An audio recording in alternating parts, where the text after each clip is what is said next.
Next one, Mike from Canton, Illinois.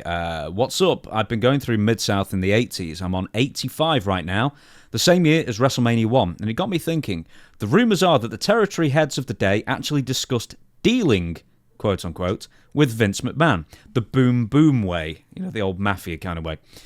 Mm-hmm. And where was I? Yeah. So they did, and nobody went to jail and made it look like a robbery or something like that. Anyway. Say they did. And what do you think pro wrestling landscape would have looked like today if Vince McMahon had basically been killed? Or did you ever even take that? Did you ever take that rumor seriously that somebody was out to kill Vince McMahon? Because apparently, according to Jim Ross, they actually discussed it. Well, Jerry Jarrett told me one time that if somebody is threatening the way he earns his money, that he may have to, of course, this was just Jerry talking. I think he was kind of depressed one day and he said, I've worked all this, worked this hard. And he had a great thing going. You know, he had those towns running and his family was making money. He was making money. He bought I guess now it'd be a $5 million home in Hendersonville. He bought it and paid cash for it. Not then, and he was thinking, if somebody tries to take this away from me, he was saying that he had the feeling that they need to be eliminated. He didn't say killed. They need to be eliminated. And yeah, and I've heard that they had talked about taking care of Vince the hard way. But I just marked it down. They're just talking. You know, because they had a hell of a lot more to lose than I did. But I had heard of that, but I just marked it off. That's never going to happen.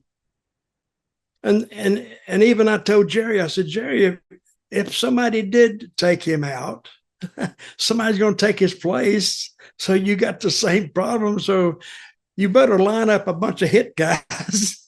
Because they're going to be killing the next guy. So anyway. A subscription model to a hitman. Once a month. Yeah, but I did hear that. I really did. Do you think pro wrestling would even be around today if Vince McMahon had been rubbed out? I mean, basically, yeah.